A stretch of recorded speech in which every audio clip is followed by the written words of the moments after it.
Hey, good evening, everyone, and welcome back to another episode of Passport to the Paranormal. This week, I have Joe back finally. Hey guys, I'm back. I'm back How with have my you been, voice. Joe? I've been good. Been traveling. Been busy. Last fall is a blur to me. And then we had the holidays and everything. And now look at my presents I got. Mhm. I'll get to it. My daughter candles, venom potion, vampire venom potion, and ghost tears elixir. Hmm, Ooh. I don't know. I'll light them later. They Uh, smell good. and and I'm glad to have Joe back today, but I do want to thank Brian again for stepping in, Yes, almost Brian. a month Thank you. ago already. Thank you so much. I was at a S.K. Pierce mansion up in Gardner, Mass that night. So I'm so sorry. Just kind of, I had a bunch of stuff going on that same night. I'm like, oh God, Well, Brian did a great job, and he said he'll step in anytime either one of us can't make it. So awesome. we have a backup if we ever need it. And real quick, hello, Kelly. Thank you for joining tonight. Glad to see you here. Hey, what's up, Kong Kong Fooey? Hiya! And Kelly, Kelly's everybody, my black belt friend, fellow if you black have belt. any questions, thanks for joining us and let us know if you have any questions. Our topic tonight is to Ouija or not to Ouija. Ooh, You ready for this one, Joe? I guess. Let me find my Ouija board. Oh, that's right. I Yeah. know all of mine are upstairs. I should have brought them down. I didn't even think of it. But our Yeah. background is a Ouija board, of course. So perfect. Yeah. So great setting. And I know my intro, I made sure to include that in there when I made that intro. But for That those of was you who don't excellent know, too. oh, thank you. I was playing around with Canva. I got to learn that. I have it and I've used it for some of my flyers, but Mhm. I don't know it like you do. I use it every day. No, you're a youngster, so Oh yeah, you I'm not too much further behind you there. you youngsters know all this cool stuff, tech stuff. I'm old. In my We'll teach gray. you, Joe. I was saying to Heather, I said I got grayer since the last time we had our podcast. I was going to get some of that Grecian formula stuff, and Laura wouldn't let me do it. She said it looks distinguished. I said, really? Pass the Grey Poupon. I'm a big ham. Well, so I'm trying to get my screen up and ready. But for those of you who don't know, this presentation was a presentation that Joe and I did last year at Phantasm. Very well received, I might add. Yep. So, and I know a lot of people have been asking for it, which is why I wanted to do it So this will be the one and only time that we'll do it live on the show. And then moving forward, we'll save it for any events that we do together. Which hopefully will be soon. I want to come back to Florida. I hope so. You brought the cold weather with you, by the way. Yeah, well, when I left, it was 20 degrees. I think when we left Florida to come home, it was like 61 or 62 degrees. I remember in the airport, and then when we landed, it was like 30 in New Haven. But we got home fairly quickly. It was only like 2 hours and 20 minutes. Mm-hmm. I love my new discovery is Avello Airlines out of New Haven. They only have three gates. Four, 1, 2, 3A and 3B. That's it. It takes literally minutes to go through security and all that. And get to Orlando, and Laurel's like, it's like a city within a city. But so it's a direct flight.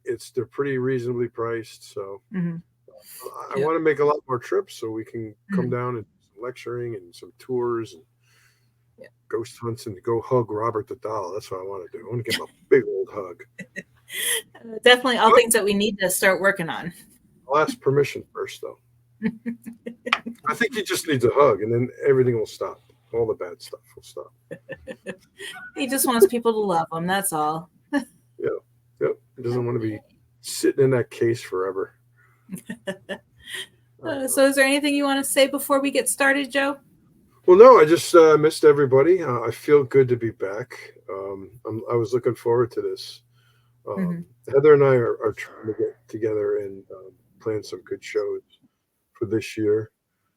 Having great guests. I know Heather does a fantastic job lining them up. I've got a couple I'd like to come on. I think we'll get high profile guests and some friends. Mhm. I think in 2 weeks we're having Larissa on. Yep, Did I get I that right? have that. So I'm really excited to talk with her. I know that's been a long time coming. Hmm. Appreciate everybody's patience. If you missed us, Kelly says she does. And miss you too. I just saw you a couple days ago, but Yeah, between your traveling and my being out of town, I did yeah. 2 live shows at the beginning of the year, and then that's it. And Yeah, I've well, I been, mean, everyone's got their personal stuff to deal with Mhm. too.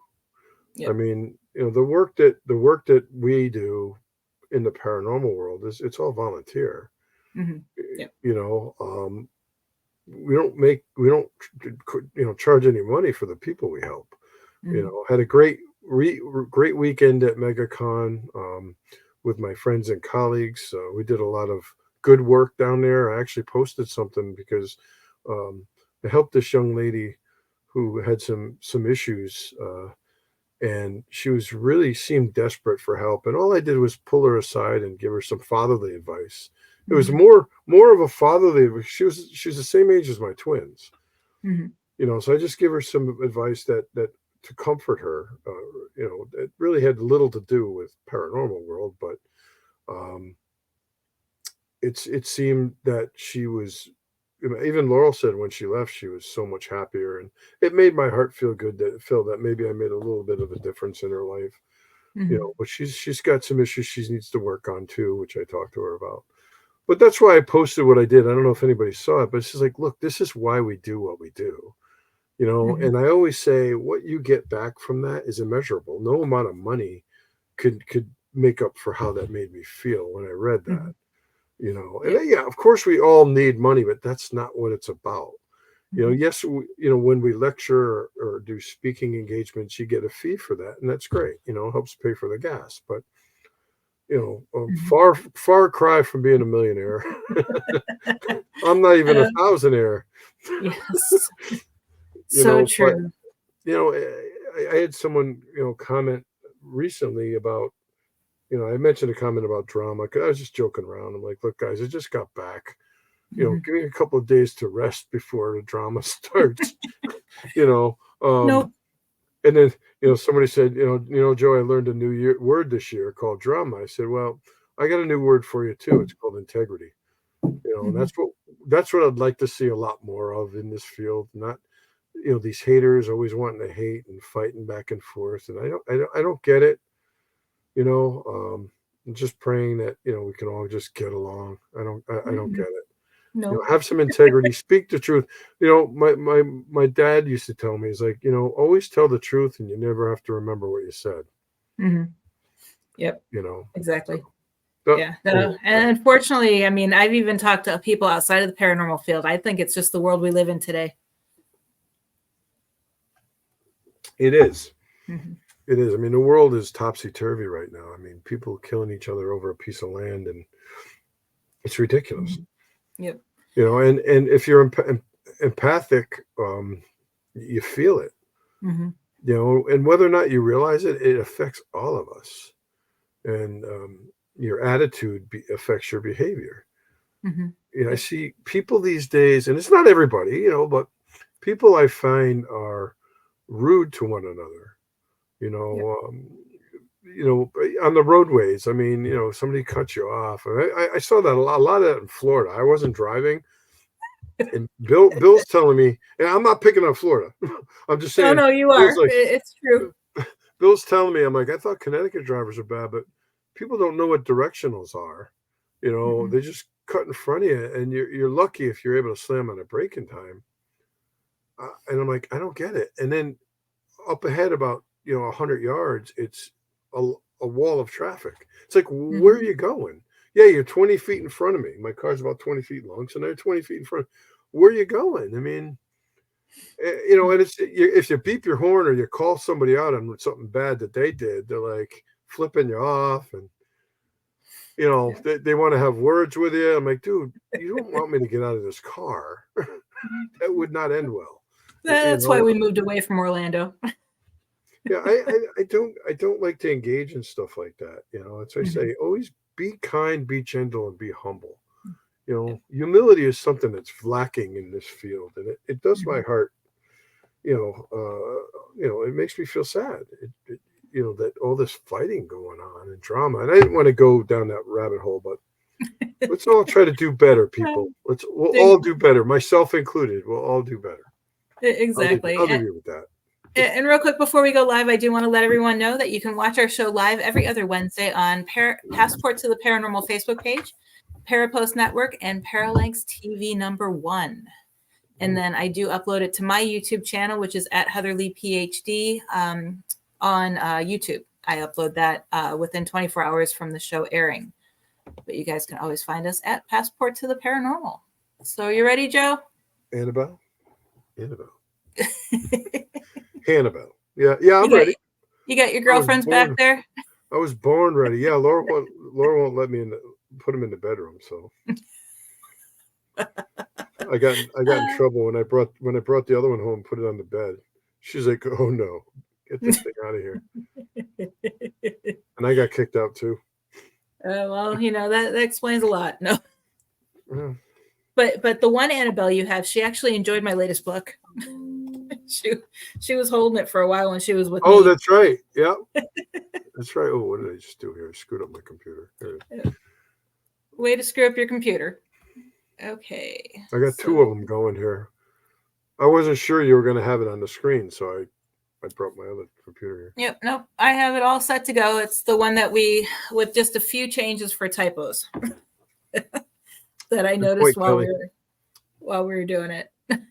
Okay. I haven't seen this in a while, so. Oh, yeah. Bear with me. So basically, this presentation, just so you guys know, is a combination of the history of the Ouija board, goes into,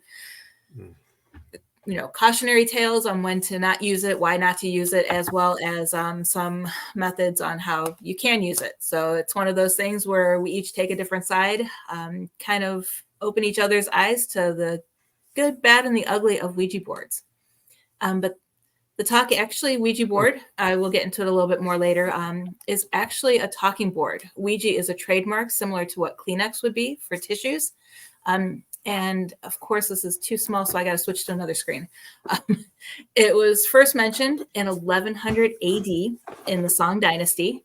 And basically is a form of writing, is what they refer to it as. It also means good luck in ancient Egyptian.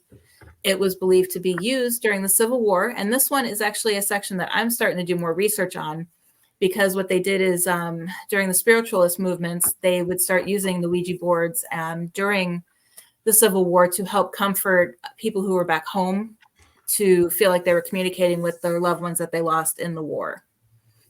And then you have the Talking Board Press. And Helen Peters, this is interesting. Helen Peters coined the name Ouija, and then Elijah Bond stole her idea and the name and patented it. So the first signs of an ad happened in 1891, and it was called, you can see a copy of the ad there, the Ouija, the Wonderful Talking Board. And it is most famously known for its association with paranormal research, witchcraft, and spiritualism, such as the Fox sisters. Were they foxes? Yeah, no, but I find it interesting that the birth of the Fox spiritualist movement is my birthday. Ooh. A little bit of trivia there. When's your birthday? March 31st. Oh, mine's February 20th. So go buy your. Yep, Josh's was just Saturday. Oh, happy birthday, Josh! Sorry, I didn't know. Yeah, no, he's. I celebrate the whole month because it's a short month. So. But it's longer this year, so you get an extra day. By one day. And that screws me all up every 4 years. Shame.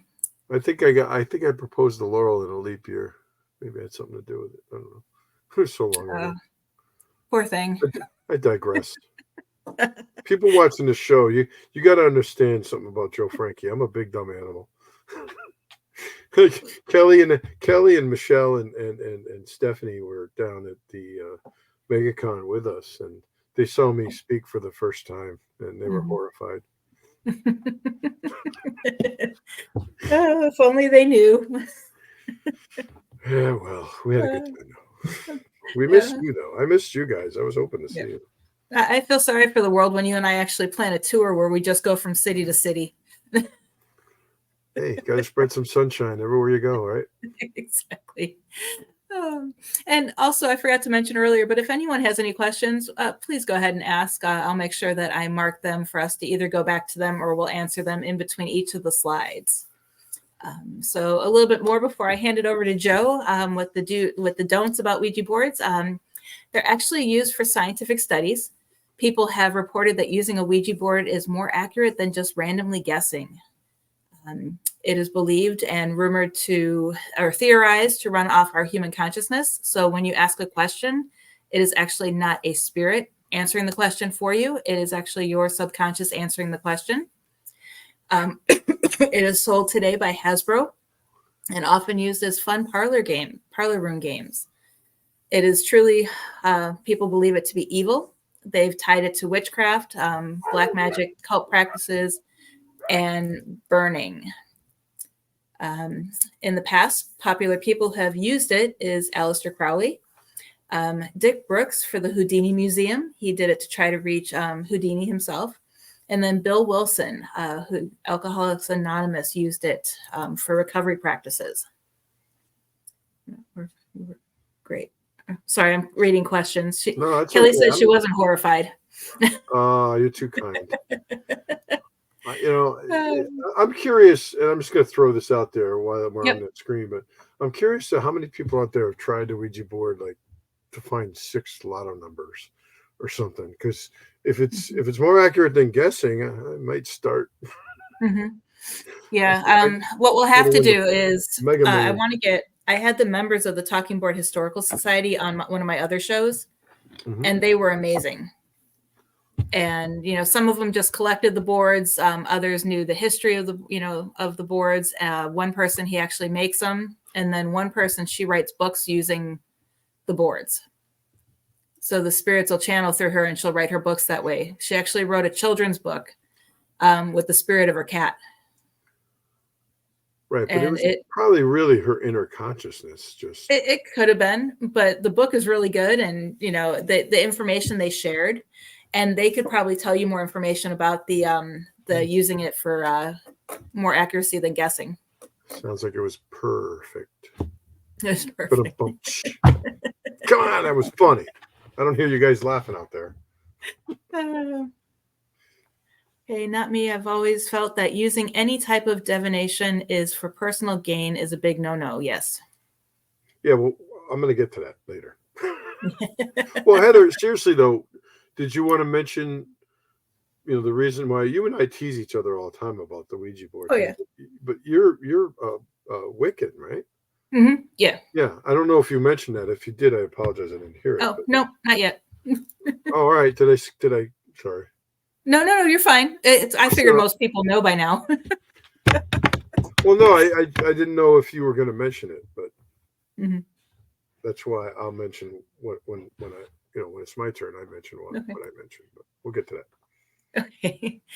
And this was a little bit what I talked about in the beginning. Talking board is the device. Ouija board is the brand name, like Kleenex and Band-Aid. And the older Ouija boards, you'll know that you have one of the first Ouija boards because they used to say good night, and the ones that are more modern say goodbye. And I found that very interesting when I found that out. I'm still trying to find one that says good night. Okay, different theories. Some theories are that the spirits actually move the planchette. Spirits channel through their participants, forcing them to move the planchette. It's a self-manifestation of answers. Some people also believe that talking boards open doorways, and the planchette is intentionally moved by the participants, and it's just a ruse, a fake, whole fakery, and that it's all cut on.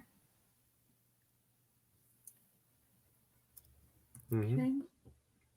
And then Ouija or not Ouija, I guess. So, my personal theory on the Ouija side is they're safe to use. Don't go in it afraid, just like you try not to go into a paranormal investigation afraid. Hollywood 100% makes the use of a Ouija board seem worse. As long as you have good intentions. I view Ouija board communication, even though I use pendulum boards more than a Ouija board, are for no different than using a digital voice recorder and conducting an EVP session. You always want to make sure you're polite, say hello and goodbye, set protective measures, such as have your crystals if you want to use them, any medallions that you want to wear, sage, have everything that you would normally use. And let the spirits know your intentions and set those boundaries. Make sure the spirits know what they can and can't do during the session. Okay, this is all you, Joe. Well, yeah, no, you make and I said this when we first did this in Florida. You made some good points. It's all about free will and intention. You know, and the reason I brought up the Wiccan thing is I know Wiccans pretty much, and correct me if I'm wrong, worship nature. You know, the earth, wind, sun, moon, water, fire, things like that. But I attack this from a Roman Catholic perspective because I was born and raised Roman Catholic. I was trained by Ed and Lorraine Warren, who are very Catholic. So these obviously are what I'm going to talk about are from the Roman Catholic perspective. And I'd love for anybody to chime in because I don't know everything. I did a lot of research on this. I lecture about this a lot. But, Ouija seems to be one of the most common forms of divination, basically, which is the practice of seeking knowledge of the future by supernatural means. And you don't necessarily even need a board. Like you said, you could do a spirit box session. It could be tarot cards or astrology, anything. There's a whole list of them. I think they're on the next slide. But it's about intention and free will. If you have bad intentions, you by your own free will are inviting things in. People get hooked on the Ouija board, and some people won't make a life decision without consulting the board. Like you said, it's usually your inner consciousness, that answers those questions. But when you have people that also combine this with any medical and psychological afflictions like depression, physical, sexual abuse, substance abuse such as drug and alcohol addiction, traumatic events, and I even added pornography, not to be funny, but any addiction is bad. And I've talked to Roman Catholic exorcists, and this one I got from Father Gary Thomas, who I've spoken to over the years a couple of times on the phone. Actually, I was working with him. He was helping me on a case in Vermont some years ago. And it was probably right after his movie came out, the movie called The Rite, R-I-T-E, short for The Rite of Exorcism. And so that movie was based on his life when he was a young priest.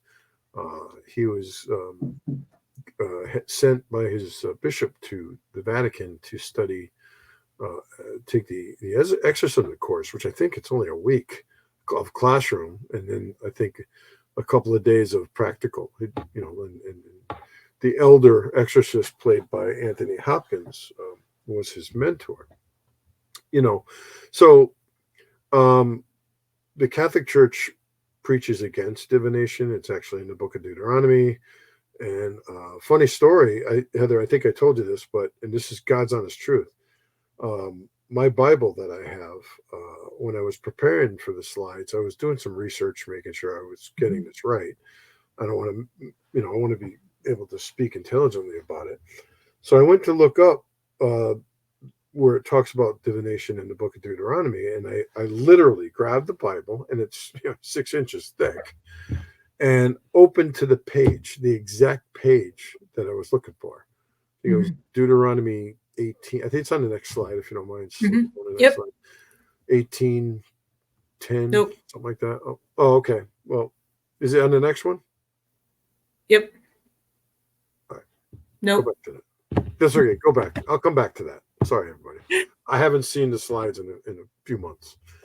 So you can go back one more slide, I think. Okay. So other forms of divination, that are common practices: pendulums, dowsing rods, automatic writing, rune casting, tarot. You can read that. Do I personally believe if you're involved in feng shui that you're going to have a demon attack you? No. Like I said, it's all about intention. It's really, as Lorraine would put it when talking about Annabelle, the Annabelle case, it's all about conjuring. I mean, Mhm. if you are using a Ouija board to conjure, okay, that's where it can get ugly, and I'll get to that in a couple of slides. I don't want to get ahead of myself, but these are some more of the more common forms of divination that we found. Astrology, necromancy, that's pretty bad. Necromancer, someone that summons this, the souls of the dead. Why would you Mhm. want to do that? Unless you're going to give me 6 lotto numbers, maybe that'll help me out. You can go to the next slide, Heather, please. Yep. So, um, I remember Father Gary Thomas, and you folks can see some of his talks. There's Father Chad Reppinger, Father Lampert. They're Catholic exorcists. They do a lot of talks, and they're on YouTube. And I've watched quite a few of them, and they all pretty much say the same thing. Using a Ouija board, and I'm not saying if you've ever used a Ouija board in your life, you're going to have any issues. You're probably going to be fine. However, if you use the Ouija board as a teenager and you play around with it, and 20 years later you have some tragic events in your life, no one's ever going to make that correlation and say, well, I used the Ouija board when I was 16. This is why. That can never be proven. I always tell people, but why spin the wheel and take a chance? If you want to play a game, play Monopoly or whatever, Hungry Hungry Hippos. So I remember Father Gary Thomas would say that they call them divination practices, doorways to the demonic. So if you're trying to summon whatever, right?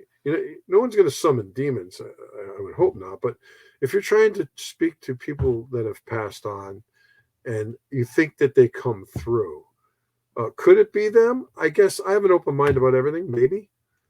But more than likely, you're going to have something more sinister come through, disguised as whatever it wants to be, whatever you want it to be. Mhm. It's going to play with your emotions. It's going to want to gain your trust and gain your sympathy. And I got some examples I'll talk about in a minute. So, Father Gabriel Amorth, if no one knows who he was actually the Pope's exorcist. The movie that came out was it was supposed to be based on his life, but it was bogus. None of that was true.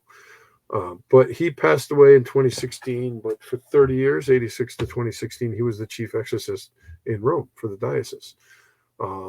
And I did some research. I said 90% of the worst demonic cases that he worked on basically started out by using a Ouija board, or some variation of it. Whether it be a homemade board or a board that you bought at the store.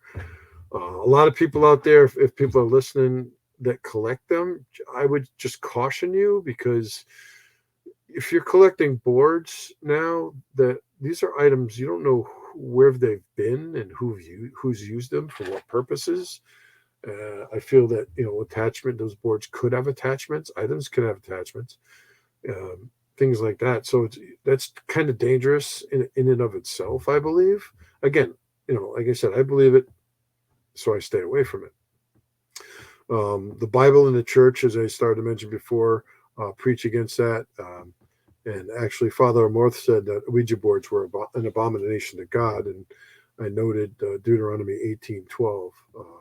And he also said that is a form of idolatry, which is against the first commandment. So if you're Roman Catholic, you believe in the commandments, the first commandment is thou shalt not have any false gods before me. And that could be anything. That could be money, power, anything that you value more than God. And where I differ with Wiccans is that, from the research I've done, is that you also worship the great horned god and goddesses. Mhm. And that, to me, obviously I don't agree with, because there is only one God in my my religion. So but I respect all religions. I respect people that have no faith. I don't understand why. I mean, I thought we all kind of believe in something. Otherwise, how do we come into existence? A lot of these answers, we're not going to have answers to these questions in this lifetime. Maybe after we pass on, we will. Mhm. You can go to the next slide there, Heather. I don't even remember what it is. Okay, so I referenced the Deuteronomy here. Let there not be found among you anyone who immolates his son or daughter in the fire, nor a fortune teller, soothsayer, charmer, diviner, caster of spells, no one who consults ghosts and spirits or seeks oracles from the dead. That was taken from my Bible. I just verbatim. So basically a necromancer, someone that's trying to summon souls of the dead. They got a picture there of, someone, worshiping. I'm assuming that's the great horned god, but I grabbed that off of Google. So, basically, you don't want to worship any false gods, whether it be power or money or idolatry. Satanic rituals obviously are not good. You don't, you want to keep your faith in God. Otherwise, you can become what we call a victim soul, or as Father Gary Thomas mentioned, a wounded soul. Those people that have some of the afflictions that I mentioned earlier, with the addictions and stuff. You can go to the next one, please. Okay, so one of the most famous cases involving a Ouija board, everyone will probably know this, the case of The Exorcist, which was based on a true story. Now, a lot of it was Hollywood, but I know I've watched multiple interviews with William Friedkin, who was the director, and he said that they tried to keep that movie pretty accurate to the book, to the story of what happened to this young person. And the real identity of the afflicted individual was a 14-year-old boy by the name of Ronald Edwin Hunkeler. You'll know him maybe as Roland Doe, or maybe other names I've heard on television, but they've used other names, I'm assuming, to protect his identity now. His case inspired the 1973 movie The Exorcist, which I think was a phenomenal movie given the time. That was a time before green screen and special effects and all that stuff, and scared the daylights out of everybody, I'm sure. People were actually getting sick in the theaters and going into convulsions because they were so afraid. So 14-year-old Ronald had his favorite aunt, and I believe her name was Harriet. She was a spiritualist, which is somebody that, believes that they can communicate with souls that have passed. And her instrument was the Ouija board. So she introduced him to the Ouija board so they would play with it together, which obviously, turned out not to be so good for him. So he continued using the Ouija board after she passed away. He was devastated by her death. And of course, he wanted to continue conversing with her, and he kept using the Ouija board. So he became diabolically possessed. And he was successfully exorcised, but according to my research, it took 67 attempts. So for people who watch a lot of TV, you see an exorcist come in and start throwing some holy water and some saying some prayers, and then all of a sudden everything's fine. It doesn't work that way. Someone can be possessed for years and can go through multiple exorcisms or deliverances, and sometimes they're never freed of their affliction. And going back to Father Gabriel Amorth, there's a documentary that's very well done by William Friedkin before he passed away. I think he just passed away last year, but a few years ago, it was Father Amorth allowed him to follow him, just him, with a handheld camera and partake in an actual exorcism. And this was the 9th attempt on this woman. It was in Italy, and it's really well done. It's called The Devil and Father Amorth. Have you seen it, Heather? No. Okay, I highly recommend it if you're interested. It's called The Devil and Father Amorth. You can find it probably on Discovery Plus or something. I think that's where I saw it. It's about an hour or so long, but it's real footage of the exorcism. And the stuff with the movie, like the pea soup and the head spinning around, that doesn't happen. Obviously, exorcisms usually are pretty calm, I've been involved in a couple with the Warrens, and I remember Bishop McKenna would pull us aside before the exorcism and say, "Look, don't look at it." He would say, "Look at it, not her or him. Don't acknowledge it. If it looks at you, if it says anything to you, don't answer it. We're not going to sit here and have a conversation." You know, so we ask you 3 questions. Tell me your name. What is your name? How did you get in? And I want the date and time of your departure. That's it. Those 3 questions. Mm-hmm. You know, there's always a way in, and they have to be let in by your own free will. Let's get where we get back to free will again. By your own free will, whether you did it consciously or unconsciously, you allowed this, whatever it is, this entity, this negative influence, dare I say demon, enter your life. And if that happens, they're extremely difficult to get rid of. Like I said, this isn't the movies. I tell people, cases I work on, and they're not necessarily negative cases, but people that feel that they're afflicted with some kind of paranormal influence. I tell them, I said, look, I'm not going to show up with a proton pack on my back. It doesn't work that way. Those are movies. I said, and they're like, well, Joe, I want you to come over and get rid of whatever's here. I said, no, I'm not going to get rid of anything. You are. This is your home. This is your business. This is your family. You need to dig your heels in and take a stand against it. If in case you have a paranormal issue, a lot of time it may be something that can explain naturally. And I always urge people to look at a natural resolution or a natural reason why things are happening, than taking a nuclear option. This, Heather. It's like, I got a demon in my house. Well, how do you know you have a demon in your house? Well, ABC Paranormal was over here last week and they said, I have a demon here. We can't help you. And I'm like, no, you actually have raccoons living in your basement or something. That's what's making the scratching noises. You got to cover all the bases. People today just watch too much television. Hollywood is all about evil and negative and scary stuff. You know why? Because it equates into dollars. It's all about the money, unfortunately. Exactly. But then you also have the teams that don't even go and do an investigation. They interview the client over the phone and they tell them they have a demon before even going and talking to them. Right.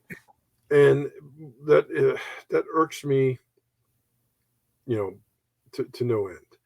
That the word demon or poltergeist is certain terms, I guess, due to YouTube or Google's algorithms will probably move you up to the top of the heap, I guess. That's what I hear. I don't understand all that technical stuff, but there's no reason for it.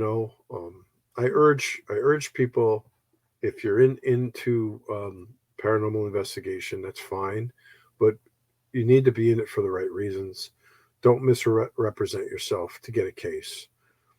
Because people that are reaching out, most of them are pretty genuine and they're scared. And now you're messing with people's lives and their emotions and their families. And that's just terrible to do that. And then you realize that, wow, there really is something here.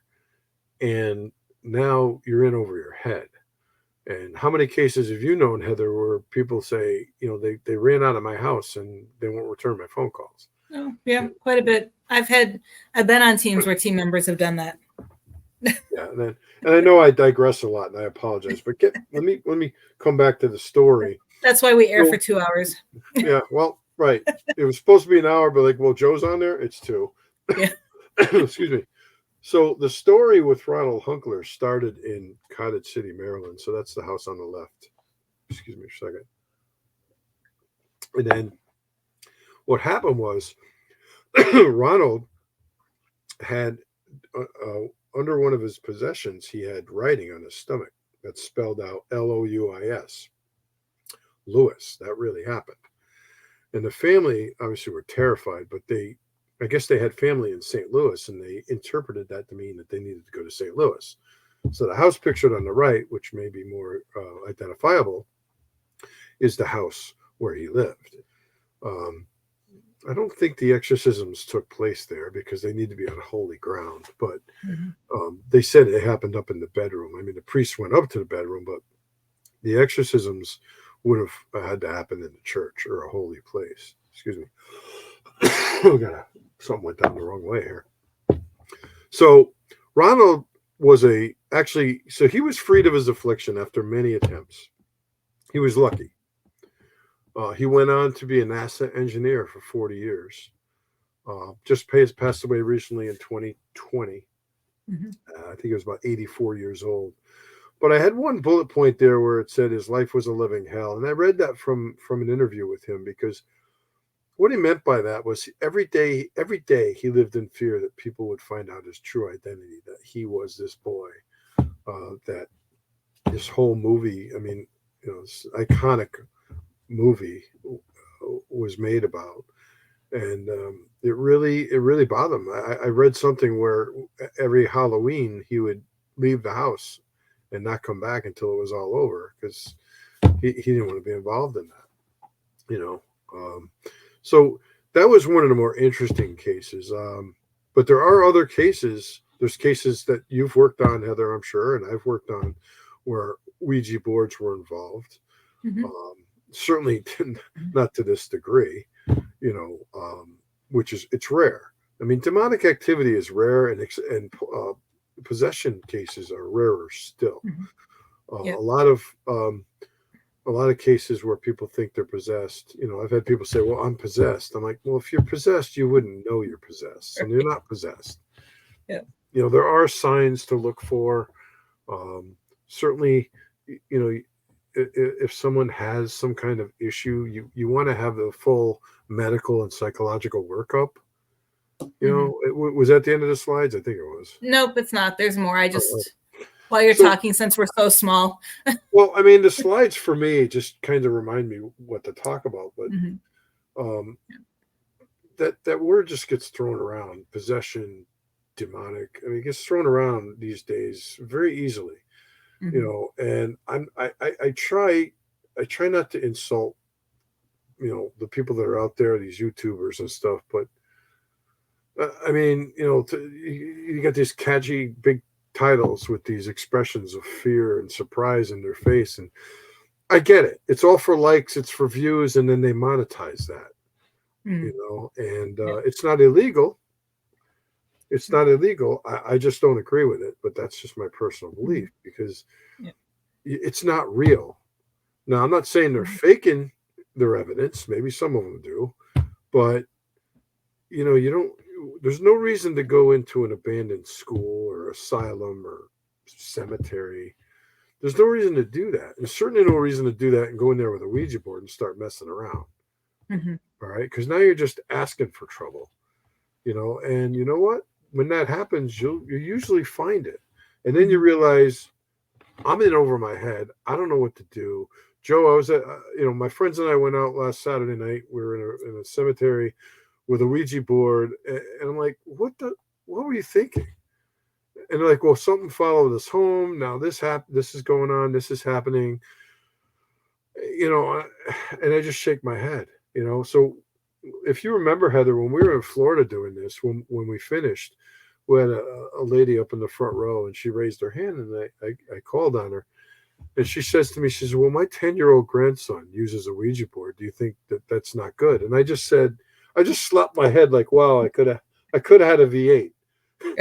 And I said, ma'am, did you hear a word I said? I said, what? I said, no one, in my opinion, should use a Ouija board for those purposes, much less a 10-year-old boy.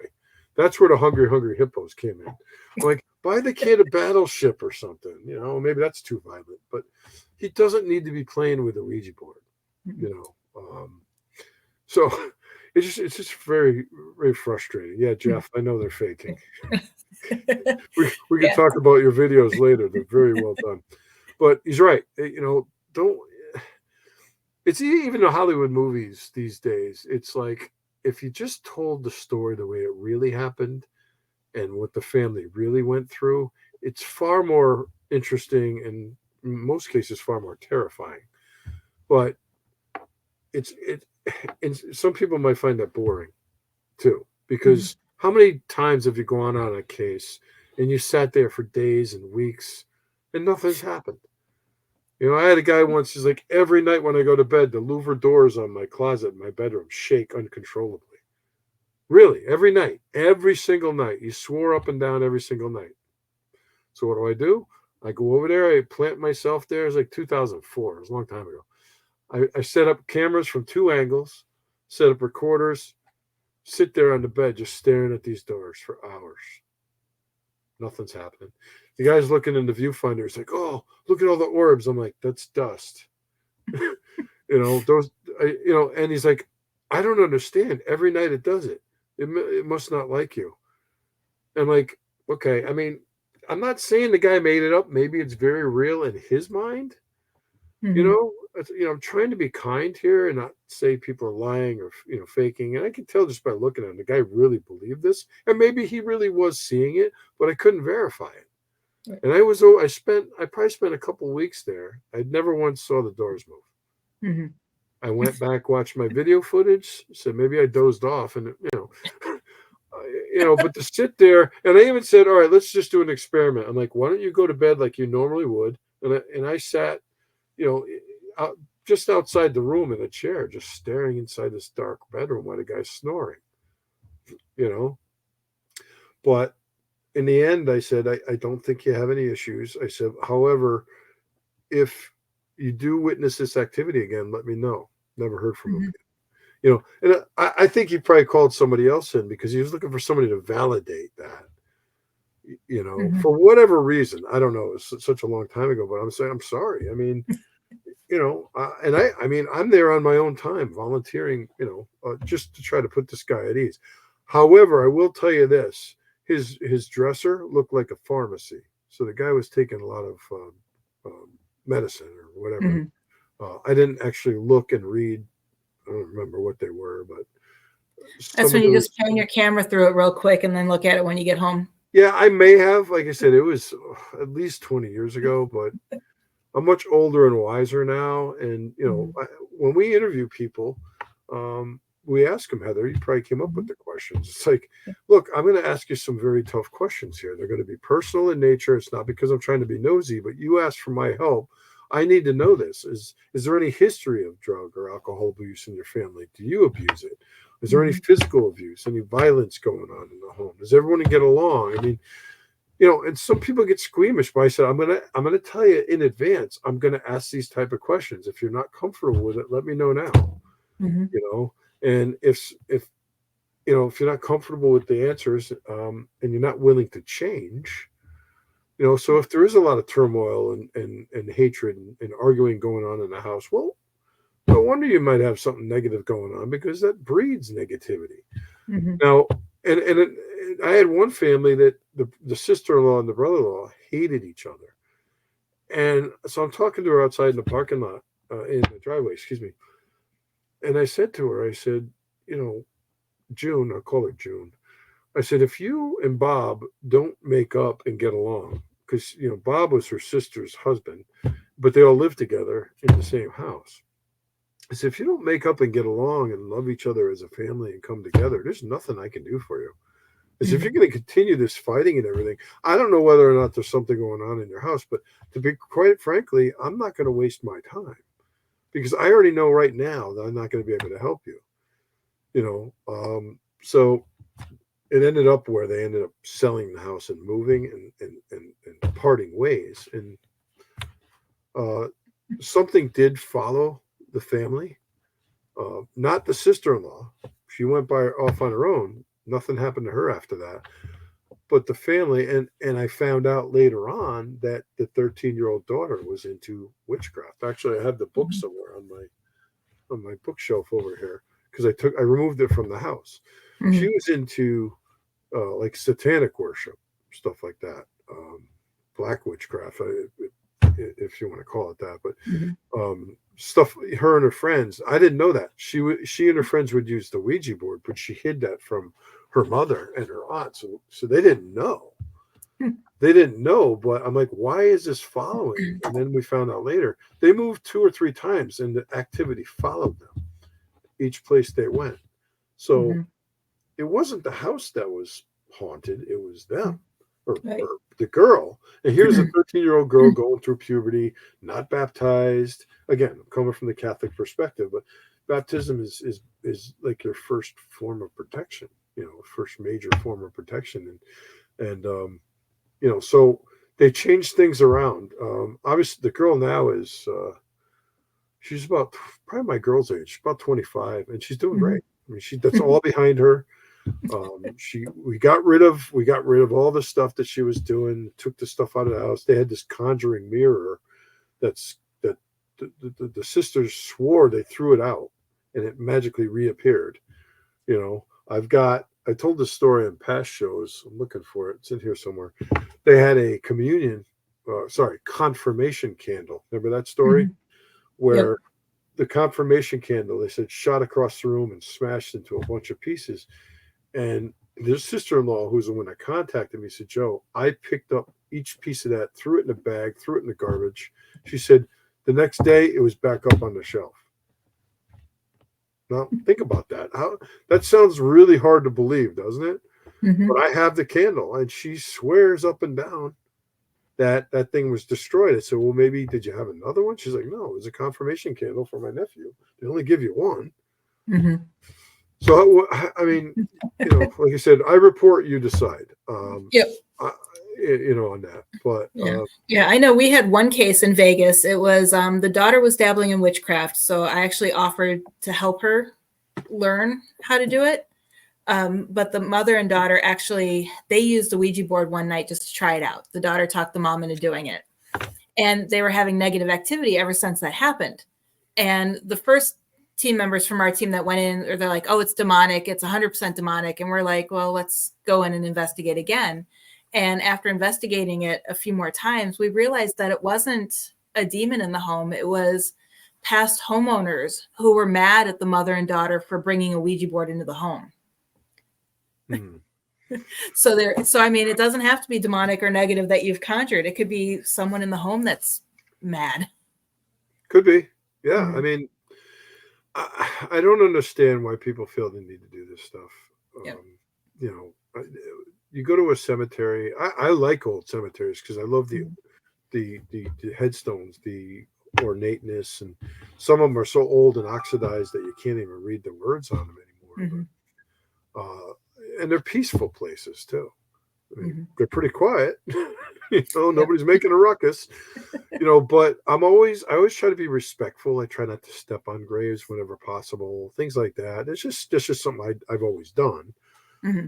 Um, but to go in there and start messing around, and especially at Halloween time, and people go in there and they disrespect the graves, and some kids go in there, they go in there drink, and not just kids, but anybody go in there, they drink, they kick the headstones over and break them, causing irreparable damage. I mean, yeah, they could be glued back together probably, or cemented back together, but you never make them whole again. Mm-hmm. Every year you see it on the news, you hear newspaper articles about someone desecrating gravestones. And it happened in my own town some years back, where there were teenagers and they did quite a bit of damage. Some of these headstones were dated back to 1700s. Center Street Cemetery in my town here. Mm-hmm. And I remember that story. They did catch the kids, and they held them accountable, and their parents. Um, but I don't know how many tens of thousands of dollars of damage, but somebody had to repair those stones. But I'm like, here you had an unbroken headstone that stood the test of time for 300 years, and in 2 seconds you kick it over and break it, and that's funny. Mm-hmm. You I disagree. But anyway, do I got to finish because I get off on a tangent here? So yeah, there's a couple of quotes. One of them was from that you found, Heather, I think, from Mm-hmm. Ed Warren, actually, talking about the Ouija board. This object, often regarded as a harmless toy, is a way that ordinary people are often lured into making a dangerous connection to the other world. And then one I had put in there, it said to me that this is a dangerous game, responsible for many horrors. I've never known anything good to come out of use of a Ouija board. Um, and I believe that. I believe that they shouldn't be toyed with. I respect your opinion, and people that Mm-hmm. have a different perspective or religion that use them wisely, use them safely. I'm sure you're fine. You don't have shit flying around your house, do you? Can I No. say, can I say that word? Sorry. Yeah, you can. No, I don't even let the spirits follow me home, so they know better. Well, that's a good point, though. Always protect yourself in whatever faith you are. Always protect yourself, ground yourself, make sure that these things do not follow you home and Mm-hmm. and start, get attached to you. Mm-hmm. It's all shits and giggles until somebody giggles and shits, right? It's meaning, it's not going to happen to me. I used to give a speech, big surprise there, right? I used to give a talk when I worked as an EHS specialist in my job for 30 years. And, I said, it used to be I called it the other guy syndrome.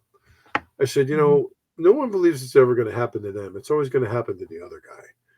I said, well, I want everyone to take a look around you. Take a look to the both people next to you. And I said, to everyone around you, you're the other guy. So you're not impervious to it. I'm not. I mean, I've been affected by things over the years. I'm very protective of my family. I protect myself. I've been affected. I've been punched, kicked, scratched, bitten, picked up and thrown across the room by unseen forces. I don't wish that on anyone. I think Jeff still wants to experience that, but I think I might have talked him out of it. It's no fun. If I never have to deal with another demonic case in my life, I'm not going to complain. When you've got growling and scratching going on around you, and you smell these vile smells, and you see these black shadows, and I mean that's going to scare the bejesus out of anybody. Mm-hmm. It's extremely unnerving, especially for the family that they don't understand what's going on or why it's going on. And that's where we come in to find out, where did this start? So you called me in. Let's work our way backwards and say, how long have you lived here? Well, I've been here 20 years, but it just started about 2 years ago. All right, well, let's go back those 2 years and find out what happened. What have you done? It was a significant traumatic event or something that triggered this, and let that in. When and where did that doorway open? Mm-hmm. And it's not always easy to do. It's not always easy to find that answer. Yep. That's why it could take several investigations to do it. Yeah. So, you want to talk about your case? That was the case I talked about. Oh. Okay. Yeah. And then the one in Danbury, Danbury, Connecticut, Western Connecticut University. This goes back 25 years or more, because Ed was alive then. And I remember being on the phone with him, and these kids got so entranced by the Ouija board that they wouldn't make a decision without it. It's like, oh, am I gonna pass my final exam? Am I gonna get a job when I leave school? And these kids, they had all the windows and blinds drawn in the apartment. It was so dark. It was an off-campus house that they were renting. There was about 6 of them. And there was one girl that got so scared that she went off into her bedroom and said, I don't want any part of this. And the other kids would stay out there in the living room. They thought it was a lot of fun. And they said, you got to come back in here. It keeps spelling out your name. I don't know if it was Katie. Let's just say it was Katie. Mm-hmm. And then it kept spelling out Katie, Katie. And again, could that be their consciousness doing it? Yeah. But that just scared her even more. And they're like, no, we can't continue. It keeps spelling out your name. We need you to come out here.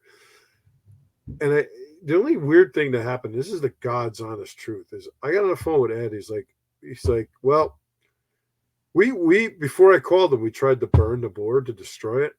It wouldn't burn. The outer part of the board would turn, brown and char a little bit. I doused it with lighter fluid, and we put it in the grill.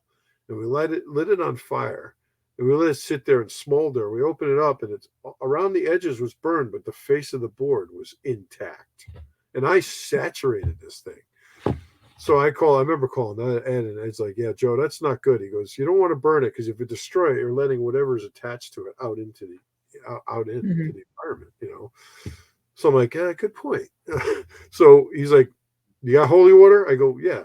He's like, a good investigator always has 2 things, flashlight and holy water. He used to teach me.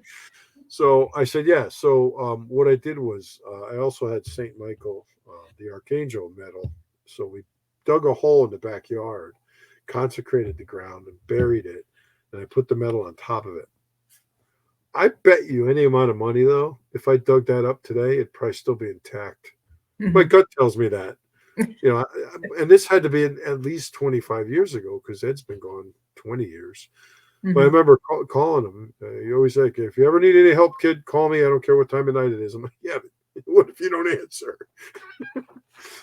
But yeah, so that was a case. I mean, I've had other cases too, but that one was pretty bad because these kids were kind of messed up because of it. Yep. But, okay. And Jeff says you just made the environmentalist cry. Earth to earth, whatever. And Ouija stitions. These are some superstitions that people have about Ouija boards. They say never play alone. Again, it's all about your intentions and how you do it. The four corners of the board equal evil. The planchette falling from the board means bad things are going to happen. If it creates a figure 8 or an infinity symbol on the board, it also means negative things are going to happen. Some people say you should never turn your planchette upside down because upside down means you are trying to communicate with evil. Disposing of it, burning versus burying it, and then leaving the planchette on the board. Some people don't believe in leaving it on the board because they're afraid it's going to move on its own. But all the people that I've talked to, they say that it uses your energy to move. So you could leave it on the board all you want, is what a lot of people say. It'd be an interesting experiment, though. Yep. I don't know if I've ever done that. I don't remember. I don't have one in my house. Obviously, I had been given one when I was a kid by my aunt. When my aunt was moving, she had it. My mother's like, "Oh no, oh no!" She threw it out. I know a lot of people collect them, and I guess if that's your thing, just be careful. That's all I ask. Yep. Okay, and then I talked about this before, the Talking Board Historical Society. I've had them on my show. They were the ones who created Ouijazilla, which was the largest Ouija board. And it was on October 12th, 2019. It was 9,000 pounds and 3,168 square feet. And hopefully here I can get the video to play. I know we couldn't get it to play in Orlando, but hopefully here I have enough internet. But here is the video of them from Ripley's Believe It or Not. That's cool.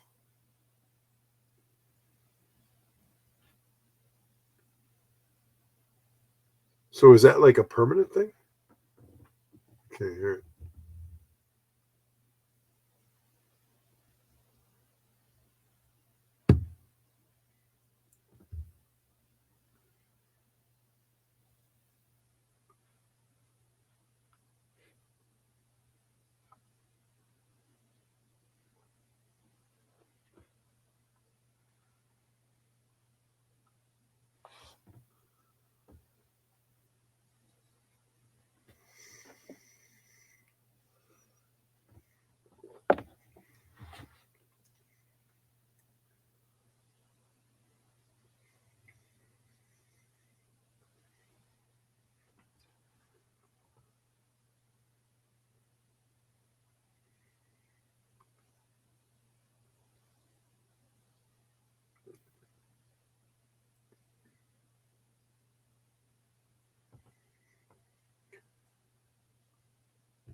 Yeah, from what I understand, they had to bring a tractor trailer to bring that in.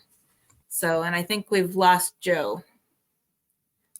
So hopefully you guys can still hear me and see me as soon as Joe, there he is. You left me, Joe. No, my cat Kick the computer. But yeah, and last I heard, I Never. think it was last year, they started cutting pieces of the board and making newer Ouija boards out of it to try to raise money for the Talking Board Historical Society. Yeah. I don't know, Heather, if everybody could hear that because I couldn't. I just thought it was my computer. That's why. Oh, sorry. Jeff, It might have been. Jeff said he couldn't hear it either. You Yeah. obviously could. No, I know why. I will share the link for this if anyone wants to watch it, but I am sharing my screen, but not the actual file. So that's why you guys aren't getting the audio. I did this once before on another show, and it's like, of course. It's still neat to look at. Mm-hmm. But yeah, in the video, he said that he took a Parker Brothers, the glow-in-the-dark Parker Brothers board, and he put the squares on it and did one square at a time to make the larger board. And I know when they came on our show to talk about it on Ghost Ed, they here's the link. They said that they got sponsors and a whole bunch of other things, which you can see around the outside of the board. And they were never officially inducted into Ripley's Believe It or Not because by the time they got it put together, Ripley's left. Oh. They didn't stick around the whole time. So this isn't like a permanent thing, like a basketball court, right? No, last I talked to him, it was sitting in a tractor trailer back end of it in his warehouse. I had to take some time to make. Mm-hmm. Yeah. So yeah, it's really interesting. And the guy who's talking, even though you guys couldn't hear him, he's a real interesting guy. Like I said, I've had him on a show before, and he does tattoos, but he collects the boards because he thinks they're interesting, and he actually makes boards from reclaimed wood. Yeah, see, I mean, there's people out there that use them and make them and stuff, and they don't have any problems. Yeah, you know, like I said, it's so I'm sure you would agree. It's all about the intention. Mm-hmm. Yep. You know, and I know, Kelly mentioned, I know she uses dowsing rods and stuff, and it's okay. It's all about your intention. If you're using them for good to help people, yeah, I don't see a problem with that. I choose not to use this stuff.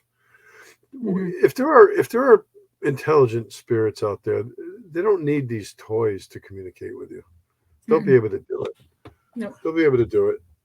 They don't need I won't get into cat balls. Jeff's waiting for me to say cat balls. So there. I was just going to say that, but I was behaving. No, I just look, love me or hate me. I have no use for most of this equipment, Mm-hmm. So if you want to do a proper investigation, and you want to do baseline readings with EMF and things like that, fine. But what you got to do is you got to shut the power off, and you got to turn off all your electronic devices. And if you do all that, you've got no juice flowing anywhere, and all your phones and walkie-talkies are turned off, all your electronic devices, and you're still getting readings. Okay, that's interesting, but that doesn't mean there's a ghost standing there. Right. I mean, I tell people, the Earth upon which we live is just one big magnet. Mm-hmm. I mean, it's the Earth's magnetic field that keeps us from frying from the sun's radiation. Mm-hmm. So it's just not scientifically proven, but yay, capitalism. There's people out there making millions and millions of dollars by selling these items, and there's nothing illegal about it. It just doesn't prove anything, at least to me, in my humble opinion. I'm old school. You guys have seen the equipment I use. I've got a $30 Sony tape recorder that's probably 30 years old, magnetic tape recorder. Mm-hmm. I've got one of Ed's 8-track tape recorders that he used to use and get evidence with. Mm-hmm. I mean, I have some cameras. I've got, and of course I got my religious artifacts that I use. But I tell people, and I spoke about this all weekend long because I produced them out on the table for people to see them. Like, none of these items will help you unless you have faith in what they stand for. This cross, this crucifix, this rosary, this St. Michael keychain that I had. I said, this is nothing but a piece of metal or a piece of wood, unless you have the faith That's your strength. The faith in it. And people don't understand that. It's like, oh, what should I do? Go out and get some holy water. I said, it's not going to help you. Run down to the local church. I'm like, well, are you even Catholic? But people get religion real quick when something happens. Right. Yeah. So it's frustrating. I always coined the phrase from the movie The Miracle on 34th Street. Faith is believing in something that common sense tells you not to. Okay. So you got to believe in something that's intangible. You can't see it, feel it, touch it, maybe not even hear it, but it's there. It's like air. We all breathe air. It keeps us alive, but we can't see it, unless you're in Los Angeles. You guys understand what I'm saying. You have to have faith. You have to be pure of heart, pure of spirit. When I go on cases, I have to get absolved from my sins. I have to go to confession. I want to make sure that I'm in a state of grace. And you guys might find this weird, but when I go to confession, I sit like in his office or his living room, in the rectory. I thought you were going to say you sit on his lap. Well, a little lighter. You had to go there, huh? Yeah, but I mean, I sit there and I'm like, okay, Father, I took the Lord's name in vain about 37 times. He's like, it's only 8:30 in the morning.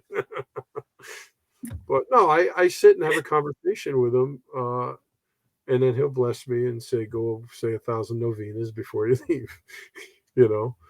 But that's my faith that tells me I need to do that because that's how I grew up.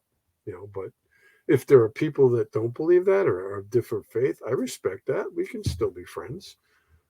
Unfortunately, there's just too much hate in the world today where if someone doesn't agree with someone, well, you're wrong. You're a jerk. I'm like, look, I'm entitled to my opinion, just we all are. We need to respect one another's, opinions. And I don't see a lot of that out there. I just see a lot of people jockeying for position to get the next TV show or get their stuff up on YouTube and get the likes, the hits, and make money off of it. And if that's your thing, fine. It's not illegal to do that, but that's not what I do this for.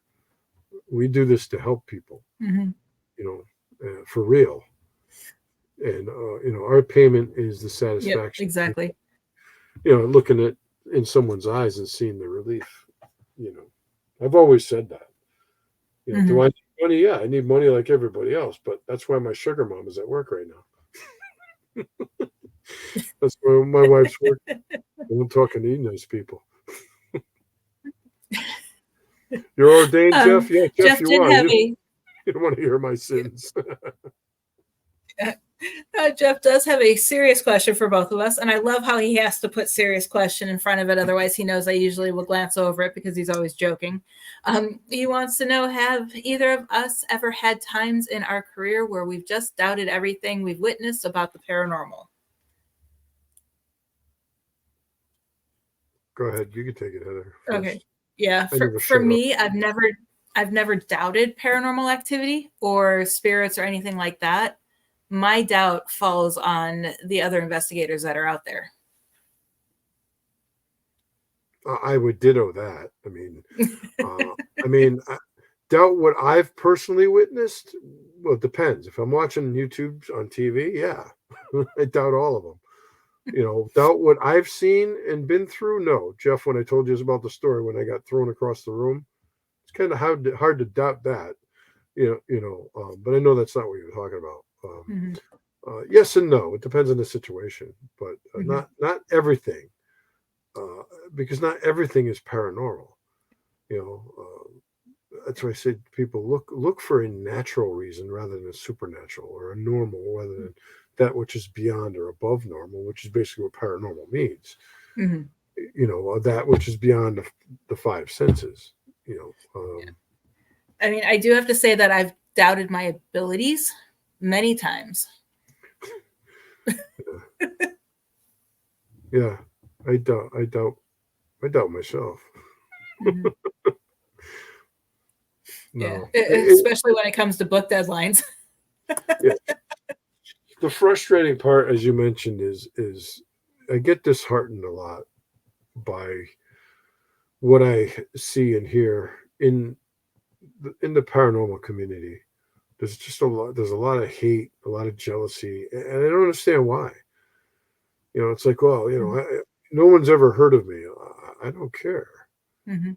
If people know who I am, great. I just want people to know who we are because we're serious Mhm. about this work, and they need to Right. find us or people like us that can help them.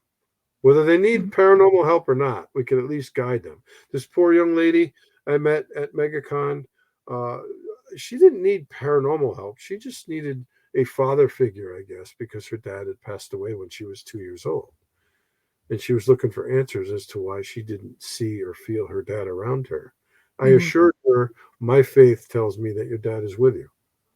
And Mhm. I think, I told her that. I said, no, I don't see him standing behind you, but my faith, again, like I just said, I said, you need to have faith. And she was Christian, she Mhm. said. I said, well, you need to have faith to know that your father is with you. I'm sure he's very proud of you. You always want to say something that's going to make him feel better, not say, well, I don't see him. I don't think he's around. You're screwed. You know, yeah, like I said, always be kind and be gentle. you Yep. know, If we were in it for the likes, we wouldn't still be doing our show because looking at our numbers right now, we get an average of 5 people a show. yeah, but they're five great people though. I know. And And then the if next we show can help we'll have one three. person, yeah, if we can help one person who's watching, that's all that matters. And I've been one trying person, to teach Jeff for years, oh, but you can't teach he's Jeff. he's hopeless. York, No, thank you he's for my watching the buddy. show. I know you've watched my other shows, so it's great having you here. Always happy to have you here. And they say that they keep an open mind themselves, which is Yes. always important in this field.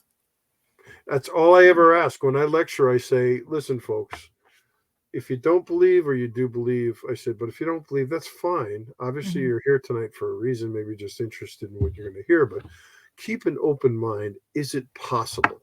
Yep. I said, well, how is it possible that I'm standing here in front of you and you're sitting there in front of me? Where Mhm. did you come from? I said, most everyone I know believes in some sort of We can supreme thank being. StreamYard for that tonight. Yeah, that's true. Good point. Wise ass. Yeah, Kelly but says no, it's keep an normal. open mind. Keep an open Yep. mind. Kelly says it's normal to doubt abilities. That's when people like us are validated. It is a big deal. Exactly. Like when I That's have my evidence corroborate what I experienced, I get excited. yeah. Yeah, Yep. it helps when you have something that you can, something tangible where you can see it or hear it. Like if you get a Mhm. class A EVP, and you've ruled out everything else, and like, yeah, sounds like they Mhm. answered you, or something sounds like something was said. But when you're listening through a bunch of white noise for hours, your mind is very powerful. It's gonna make you Mhm. see or hear something that's probably really not there, Yep. you know. Yep. And thank you, Jerry, for watching. Happy to have you here tonight. Super excited. So yeah, Yeah, so we got more than five, don't we? we're up to we were up to 6. Now we're back down to 5. Oh, somebody had to go to bed. Yeah. Well, that's fine, man. We do Mhm. we do this show, you know, for them. You know, Yep. Yep. I It's don't all mind. about, I mean, and we do the same thing like on my other shows that I do. It's all about just getting the information out there. It's not because we think we're the end all be all or 100% right. We're just Right, sharing our experiences and what we know. right. That's exactly right. I tell people all the time. I said, listen, I've been doing this almost 40 years, but I don't profess to know everything. I certainly don't. Nobody does. And I don't think I'm a celebrity. I don't like that term. I don't like when people say, I don't even like when people say, or they'll introduce me as an expert, and because in my mind, an expert is just, somebody that knows everything, you know. That's another topic. We'll have to do a presentation on that because I get why people use the term expert. I get it. They don't know better. They view us as, people who aren't in the field view people who have experience as the experts. But when you do this work, you got to be willing and able to look at an audience, and if somebody asks a question, even some people that ask questions here, and Mhm. say, you know what, that's a good question. I don't know the answer to that. Yep. Let me research it. But I'm certainly not, and I know you're not, someone that's going to sit there and make up some BS just to satisfy Mhm. someone's curiosity. If I don't know the answer, I'll tell you that. I don't know. I don't know Mhm. everything. That's why whether you've been doing this work for 4 years or 40 years or 4 months, we can all Mhm. learn from one another. Yeah. And if more people felt that way, the way we do, the paranormal community would be much friendlier, I would think. Mhm. And just because you learn something from someone doesn't mean that you have to use it. Right. Do what's right for you. It's where free will comes in. Mhm. Yep. But you need to have mutual respect. We all Mhm. put our pants on the same way. We all bleed the same, regardless of what color you are, what political affiliations you are, how much money you make. Doesn't matter. Mhm. Yep. There's a line, and I don't want to get sappy on you guys, but I think about this all the time. Uh, I think it was President Ronald Reagan once made a quote, and I hope I'm not going to screw this up, but he once said, and it sticks with me my whole life. It stuck with me. He said, it's not enough that we're all equal in the eyes of God. We need to be equal in the eyes of one another. Mhm. Remember that. And it's like it's so true when you think about it. Yep. But we're not. People are very judgmental. By the color of someone's skin, by the clothes they're wearing, by the car they drive, by the watch they're wearing, by the purse they carry, by the jacket. I mean, what's trending? Oh, those shoes have been out of style for a year. How the hell do I know? I got moccasins from when I was a kid. I just hate. I was teasing my wife at MegaCon. I'm sitting there and I'm enjoying all the cosplayers walking by in their costumes. I said, you know what? This is the judgment zone instead of the judgment free zone. And we just got a big kick out of it and met a hell of a lot of nice people. Mhm. It was a lot of fun. I wish you were there with me. Well, yeah, I know maybe next year. I'm difficult to spend time with. Ask Kelly. No, that's not you at all. Now, Josh didn't want to spend time with you. That's the reason why we didn't go. That I can believe. My wife's telling when I tell people when they ask me how I got started, and I say, actually, I give Laurel credit, and I'm glad she was there with me. This is the first event she's ever really come with me. And I said, well, my wife and I were dating. We were newly dating when we met the Warrens. And she saw in the local paper that they were going to be presenting down the highway, a couple of exits at a Holiday Inn. I think it was a Holiday Inn. They would rent the room, and then sell. It was a ticketed event, and they would sell tickets for, I don't know, $10 or $20. This is back in 1986. And I said, well, we've been married 32 years and been together for 38 years. I said, I don't know how she did it. I really don't. Can't live with myself half the time. But I give her credit Probably because kicking herself for taking you there. Probably. But I said, Laura, because Laura was nervous at first. She's like, well, if people ask questions, I don't know the answers. I said, a lot of people are going to want to know about Ed and Lorraine and what were they like as people and things like that. I said, those questions you can answer. You and Lorraine were very close. But yeah, the case information and stuff you won't be able to talk about. But she was very helpful because we would have periods where we'd be really busy and people would want to stop and talk. And me, I never shut up. So I'm telling a story and then other people would start listening in. And I'm like, well, please don't make me tell the story again. But and then I'd hear Laurel off to the side talking to people about them as people. I said they were just really good-hearted people. Yep. Well, Nicole's joining us. Hey, Nicole, welcome to the show. Hey, have you Thank been you for here sharing. the whole time? I don't know if she was here the whole time or if she just popped in. Oh, subversive, huh? Mm-hmm. Well, you're 3 hours behind me. Well, us, right? Yep. What time is it there, Nicole? It's 7:30. Guys, it's 10:30 here already. Yeah. Time flies. What else you want to talk about? You got any more I'm going to make a questions? new banner for our show that says "Welcome to Joe's Soapbox." I'm sorry. You wanted me to do this. I'm just teasing you. I know. I'll play with my elf doll.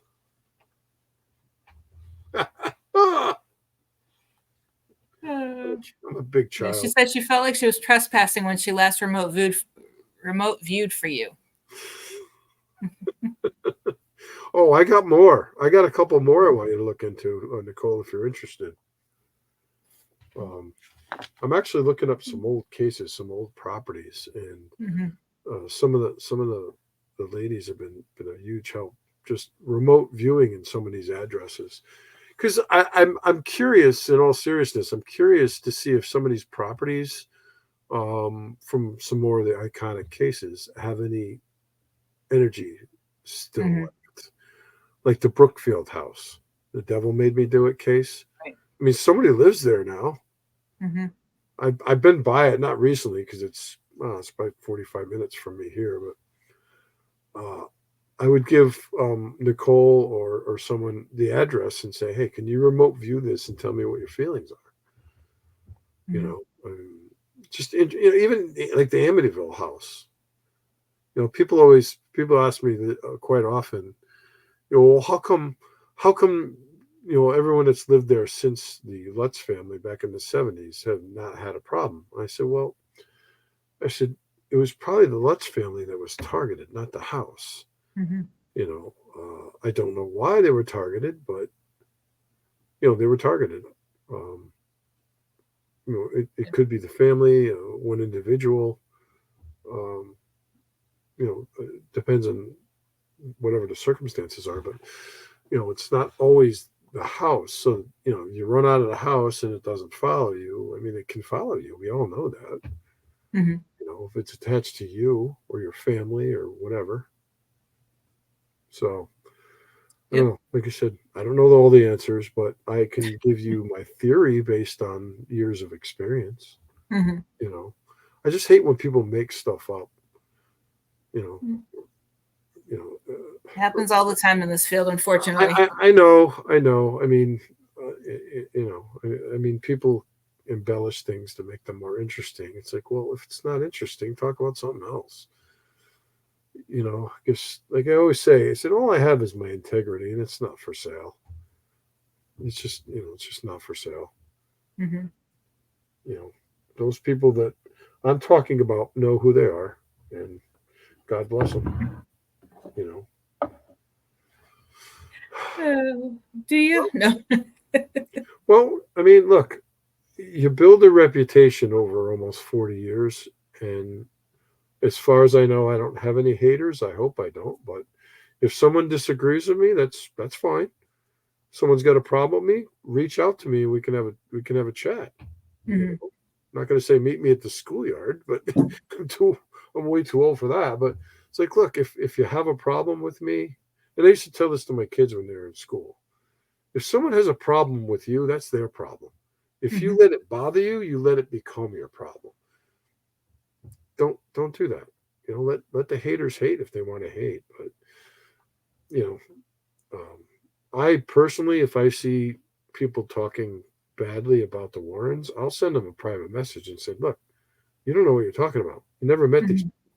I knew them as people. Would you read an article 10 years ago and you're regurgitating this stuff? I said, look, these people are gone now. They're no longer with us. They can't speak for themselves. But if you want to insult the Warrens, you might as well just be saying it to me. Mm-hmm. I won't put up with it, but I'm not going to get into an argument on social media about it. Nobody wins those arguments, even if you're right. You both look like assholes. Yeah. My French. Now we just lost another listener. Great. We lost a couple, so here's your banner. Ah, well, you wanted me to do this show. I know. I remember that time you said, you go, yeah, I'm just going to introduce Joe and then shut my mic off. Like, I did. I could even just go off camera and you wouldn't even miss me. And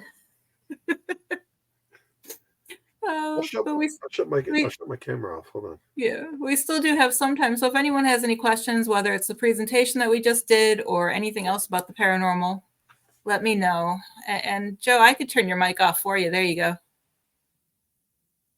So little does he know I have control over his mic. Sign language. I'm bad. I actually didn't know.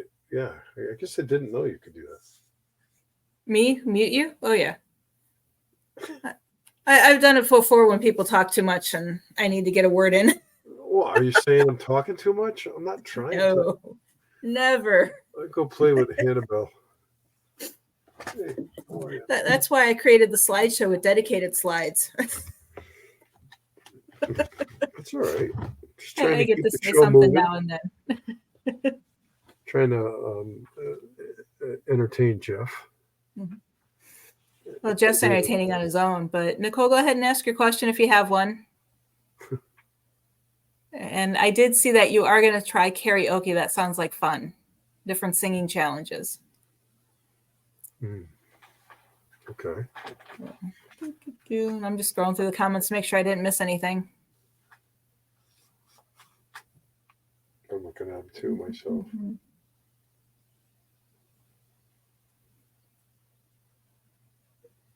Okay. She feels she may travel across the sea. What suggestion would you guys advise about ghost hunting? You mean where to go? Yeah. Depending on where you're have, traveling to. Yeah, I know. I have on my bucket list some of the castles of Ireland and Scotland. I love history anyway, but I want to rent a bike and go bike riding pub to pub and do an investigation at each pub as I go. oh jeez.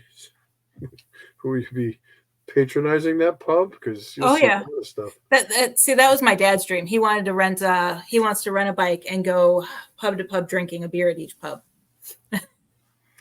Well, after how many beers are you going to crash your bike? Yeah. If you're going to Australia, go to the Sydney Opera House is my suggestion for there. Yeah, somebody wrote something. Yeah. Someone asked me if I would hold Annabelle, and I said yes, and that was Kelly. Yeah, there's just I get myself in trouble here, but I don't feel there's anything attached to the doll anymore. It's whatever energy has dissipated long ago, in my humble opinion. I would definitely hold that doll, and I wouldn't need oven mitts either. Mm-hmm. Yeah, I don't feel anything. I mean, I have held her. I didn't have anything on my hands when I held her. You know, in Ed's presence when he was alive. You don't need never mind, I'm gonna keep my mouth shut. I'm gonna get myself in trouble. But Jeff's entertaining himself chasing his cat balls. Ooh. I can't believe you spent money on those things. Now I'm going to get myself in trouble. People get mad at me. I just don't. I mean, I like them. I'm actually going to get a bunch of them for next year and put them on my Christmas tree. Mm-hmm. They're pretty when they light up. I have 5 cats, so they're all rescue. So I'm going to heaven. That's for sure. How do you feel about them moving Annabelle? How do I feel about it? Mm-hmm. I know I don't feel any because I don't feel anything with her. I think she's just a prop that they take around. I I don't want to publicly comment because I have my thoughts about it. Mm-hmm. I just like to keep them. I just like to keep them to myself because I don't want to start any controversy. Yeah. I appreciate the question, but yeah, my opinion is that they don't take the real Annabelle around. All I know is this, and this is the God's honest truth, so I'll say it. Mm-hmm. Ed Warren told me on more than one occasion. He said, "Joe, these items will never leave this museum." Mm-hmm. That's all I'm going to say. So what someone does with the items, who owns them, is up to them. They're free to do whatever they want to do with them, and who am I to say anything? So I don't. But that's what Ed told me on more than one occasion. You okay? Dog's choking. Give him the Heimlich maneuver. I know you heard me. Yeah. We're going to get canceled after the second show. We will. I'm sure of that. But if not, we can keep going on our own page. But if Paralanx and Parapost drop us, then no. I've seen worse shows on these other networks, so I'm not too concerned. And not meaning that they're worse and that they're bad, meaning that they're swearing more than we are and they're talking about, some things that most people don't. It's all about the personalities. Mm-hmm. Yeah. I'm talking about the ones that don't disclaimer, because some actually will disclaimer, this is not for children. Make sure your children aren't in the room when you're watching this. But then there's others that don't put that disclaimer on there. And then it's like, whoa. Good thing my son's 18 or 20. Oh, is he 20 already? Oh my God, yes. He turned 20 in January. My twins are going to be 25 in April. Yeah. And what's funny, because he turned 20, he's been doing this for more than 5 years. That's great. He's been paranormal investigating for more than 5 years. Where is he? Bring him on. He's upstairs. I love when Aiden's on. He wants to come on the show again, so I told him we would have him on there. Yeah, well, for the listeners that didn't know this, we had a very interesting show when he brought the kids on, right? Mm-hmm. Yeah, I have the replay link, I think. Oh, okay. Yeah, I had the girls were on. My son wasn't. I think he was working. And then we should have the spouses on. Mm-hmm. Wait a minute. What did I just ask for? Oh, excuse me. God bless you. Thank you. Yeah, maybe that's not a good idea. Hi, Steph.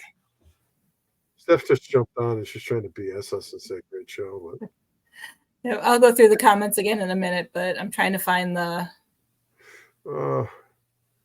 what's that, UFO? We've actually had quite a few people on here. We've had Brent. John's been on here. Our former producer's been on here. Oh, Todd was on? Yep, Todd was on. We had Todd on once. Oh. I'm hoping to get him on again, but he's settling into his new job. But I'm sharing the link of the episode that we did with the kids. Oh, good. I'm just trying to read the comments. Okay. Kelly says, Annabelle should stay put. And yes, Jerry, we have witnessed cat balls moving on camera and in person for no explainable reason. Okay. And then catching up to Stephanie. Welcome to the show, Stephanie. Glad to have you here. I will have the replay up on YouTube tomorrow. So I work in the morning, but then I'll be home and doing all of that. Work is so overrated. Yeah. I can say that because I'm retired now. But... Jeff says we're G-rated. Are we? I don't know. Sometimes. I could change that, but it probably, would change your guys' ideas about me. Yeah, that guy's really a jerk. No, I just need more material for when I go to confession. All right, Joe. How many times? Well, it's only 9:00 in the morning. And Jeff says the episode with the kids was good. Yeah, well, it was from a different perspective. I mean, they had a lot of good input too. I know Aiden did, and Emily's really, really loves this. And Haley's like me. She's like, I'm not afraid of this stuff, Dad. Come on. I said, no, you're too young. They're like, well, you were 18 when you started. I'm like, yeah, but it was a different time back then. Mm-hmm. Times were different. Yep. We didn't have the internet for that in 1986. Mm-hmm. What do we have? Van Halen. Scorpions and Whitesnake, and we had to go to the library to get all that stuff, all the information we needed. Yeah, remember that? Remember going to get to the library to look up something in an encyclopedia? No, I got rid of mine because my wife knows everything. So yeah, I didn't just say that. Yeah, I'm gonna clip that. I'm gonna clip that and send it to her. She's probably shaking her head at work, going, "I know he's saying something about me." I love you, dear. You're my rock. Nicole says we should bring the kids back again, so we'll have to plan that episode again in the future. And then Nicole did ask about my books. I do have my first 3 are out: Haunted Southern Nevada Ghost Towns, Ghosts and Legends of the Vegas Valley, and Haunted Florida Lighthouses, which Joe did the foreword to. Those are all out and available for purchase. If you guys want an autographed copy, you could reach out to me and I can make sure I get that to you. Haunted, I'm going over the list in my head. Haunted Florida Ghost Towns comes out March 25th. And then I've already turned in Haunted Roadside Attractions. Haunted Florida Pirates or Ghosts and Legends of Florida Pirates will be turned in later this month. And then I'm in the process of negotiating 4 more contracts for the rest of this year. So I don't know how you do it. You there'll and be Nicole. plenty more coming. I promised myself one of my resolutions this year was to write my book this year. So I've only got 10 more months. It's just, I really need, and I really need to, I'm better at dictation. So is there an app or something I can get from my computer so I could do it? Like There should be. Speak it. I'm not great. Well, I mean, I know I can type it, but I'm not good at, I got big fat fingers, you know. Yeah. No, there should be. I'll have to look it up for you and let you know. I mean, everything is up here, but I just need to put it on paper. I know you've been picking on me for a couple of years about it. I did the outline. It's probably going to be a pretty long book if I've got 40 years of stuff to put in it. But Yep. Yeah, I'm working on my biography with all the experience that I've had. Yeah. Well, let's see. Anybody interested in getting an advanced copy? Just give me a call and I'll tell you everything. Like Rodney Dangerfield said, I don't read books. He goes, I go to the movie. I see the movie. I'm in and out in 2 hours. Yep. Yeah, no, mine is going to be interesting. I've actually had people even approach me telling me not to put stuff in the book. Not to put what? Yeah. Certain things? Certain things. Is it going to be a tell-all? I don't know if I'm going to go the tell-all route, but some things. I'll do a tell-all. I don't care. You only live Some once. things will be obvious when I write about certain parts of my paranormal experiences, because I've had really positive encounters with other people in the paranormal field don't like. And then I've had really negative encounters that I don't want to say could ruin people, but people don't want the information out there. Oh, I see. So you're talking about encounters with other people, like other investigators, like haters and stuff. A whole bunch of stuff. I've had everything, and then they basically want me to do a timeline from when I first started researching the paranormal to now, including everything. Yeah. And I don't mind sharing it, and anything I do share, I have evidence to back up what happened. So it's not like I'm just. Yeah, I agree. I wouldn't personally. I wouldn't say anything that would damage someone's reputation. Yeah, and that's even if it's true. Line. I mean, even if it's true, it's like you make your bed, you lie in it. But I don't want to be the one that outs anyone. Believe me, we could do a whole year worth of shows and some of the stuff I could tell you. But seriously, that's why I say I don't engage in like social media, because I know a lot of stuff that could out a lot of people. There's a lot of people out there that are full of crap, and 98% of the stuff that comes out of their mouth is bull. But then their fans would be hating on me. I'm like, oh, it's not worth it. Yep. It's not worth it. I know Jeff wants me to do it, but call me, Jeff. I'll tell you separate. I'll tell you in private. It's one of those. It might be worth just writing it and keeping it, and then when I pass, the other people will probably have passed too before then, and then it can come out. Yeah. Well, when you're full of crap and you're making money off lies, that's not the way I was raised.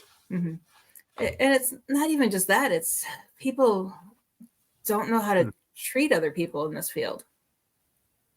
Well, yeah. I mean, if you got a problem with someone, work it out like adults. Or, Yep. If somebody had a problem with me, I would hope that they would be willing to talk to me about it and say, maybe there's a misunderstanding here. I mean, did I say something to offend you? Or, maybe you took something out of context. I mean, but nobody does that anymore. Everybody just flies off the handle and, and then they just keep going at each other, and their friends jump in and their friends jump in. I'm like, what is this? This is crazy. That's why you write a book that nobody can respond.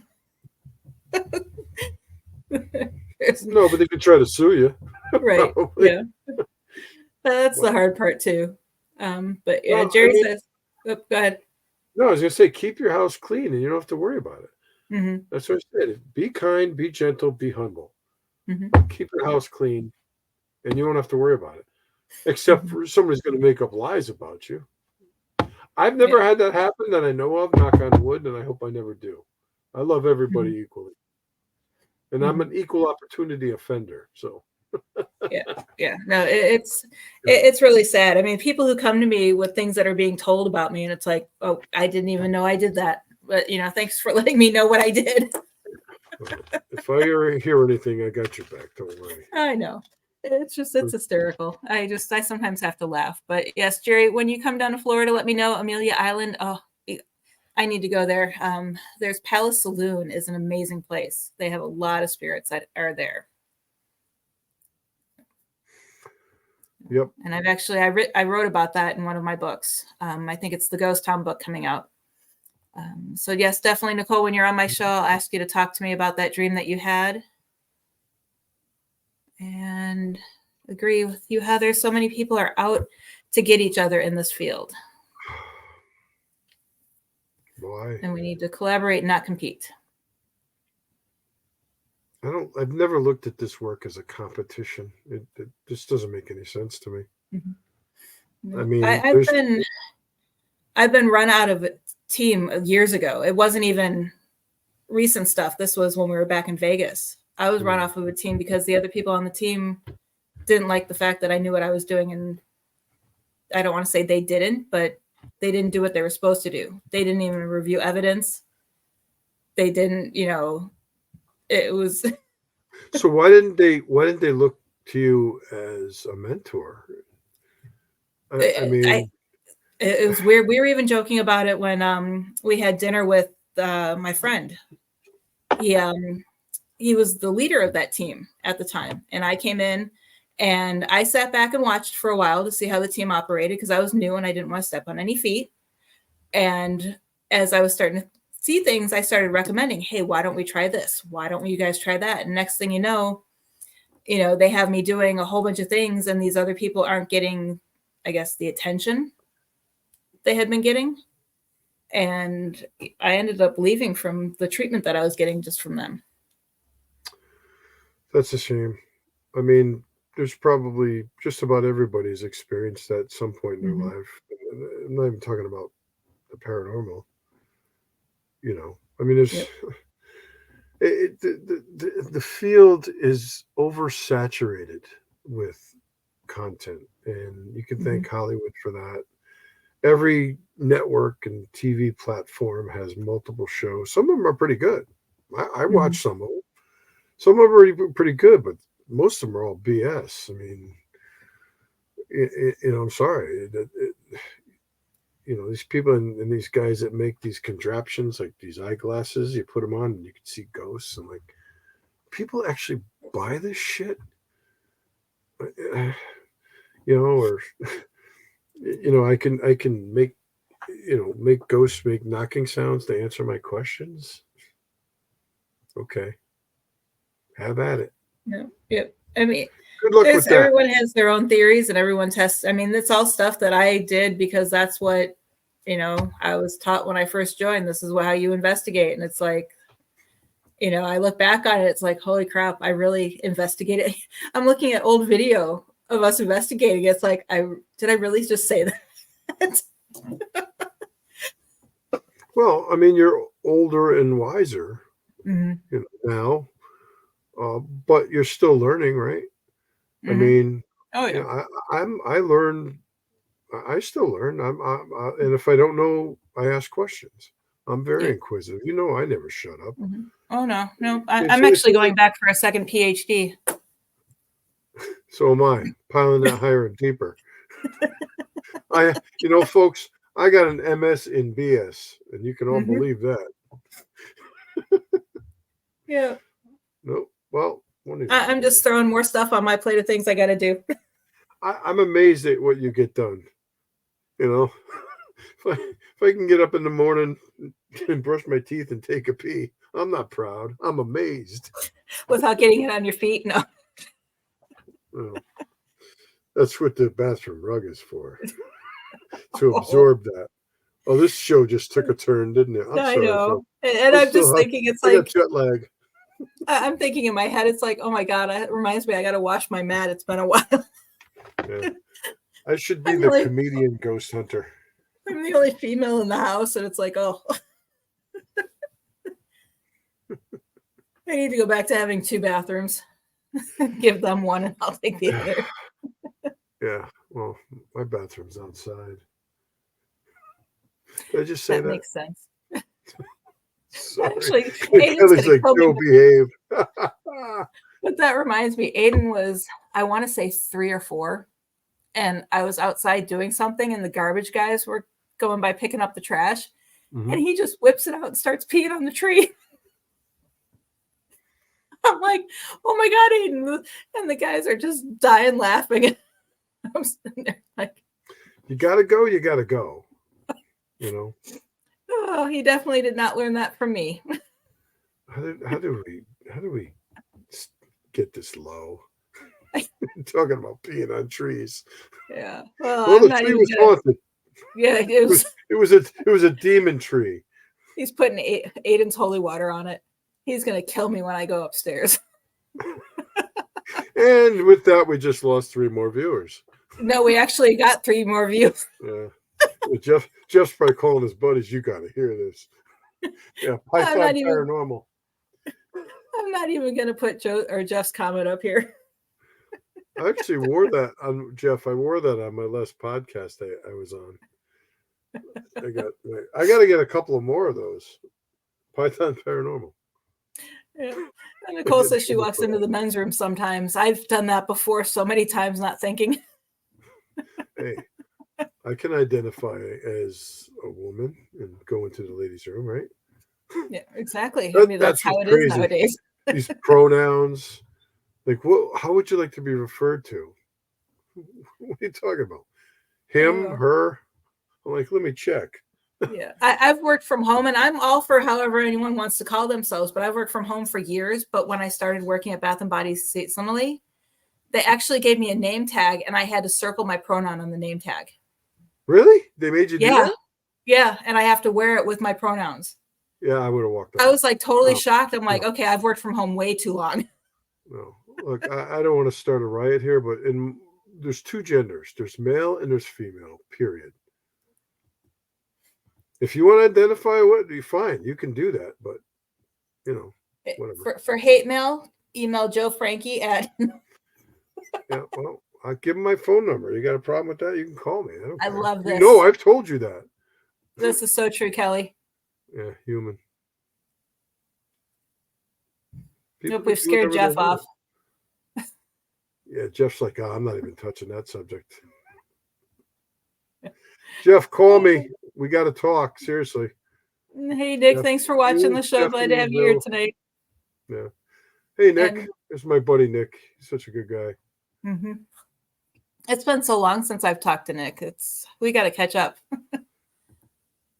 I'm so out of touch with everybody lately since I've left. Nobody wants to talk to me anymore. Well, I'm here. That's all you need. I know. I can't get rid of you. No. Yeah, I know. I'm like a bad rash that keeps coming back, right? I'm just teasing. I know. But yeah, we are actually close to wrapping up. But thank you, everyone, for watching tonight. It's been a pleasure having you here. I'm sorry our show got completely derailed, but that's us. It's gonna happen. Mm-hmm. Yep.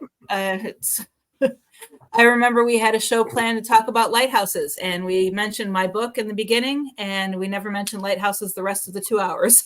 Well, why don't we ask our friends here? What topics do you want to discuss? Yeah, definitely let me know. We are actually, the format I'm using for this show is we're going to go from Joe and I talking about a topic to having a special guest, and then going back to a topic, special guest. So let us know. You can either comment here or comment on our page. I might put a survey up. But I do know next time in 2 weeks, we will have Larissa Rex on the show to talk about all things paranormal as well. And then 2 weeks after that, Joe and I are going to be doing an Ask Us Anything show, so you can have your questions ready and ask us anything you want. If you don't think you're going to make the show on time, send me a message and I will make a list of questions. And then 2 more weeks after that, we are going to have Philomena on the show, and we're going to be talking about some experiences with the Hat Man and just kind of catch up because it's been a while since we've all talked. And she had an interesting, she came to Florida, but I couldn't get over and see her because they came during Aiden's birthday weekend. And I wasn't able to get over there. So, well, I'm hoping to get back down there. So we got, that's one thing, we got to talk this week. We never really got a chance to today, but we're going to have and I'll remember you, Nicole, and Kelly wants psychics medium specific to investigations. So we'll have to add that to our listing. A whole show on that stuff. Yep. Okay. And then just so you guys know, as a reminder, you can catch us live every other Wednesday on our Passport to the Paranormal Facebook page. You can also watch us live on Parapost Network and Parallax TV #1. And as always, the show is brought to you by Joe's Soapbox. I use soap sometimes. Hey, Katie. What? Okay. Come on, you guys, I'm hilarious. Oh, we're having fun. Everybody's laughing. We got more laughing faces than we did anything else tonight. You should have fun with whatever you do, but with anything, there's a time to be serious. And when you're helping people and you're doing good work, that's time to be serious. Yep, exactly. And we use these shows as our way of blowing off steam, is what I tell people. Yep. We love all you guys, and God bless you all. Yep. Thanks for listening. I assume you had nothing better to do tonight. Thank you, everyone, and we will see you in 2 weeks. You guys all have a great night. Bye, guys. Talk to you soon.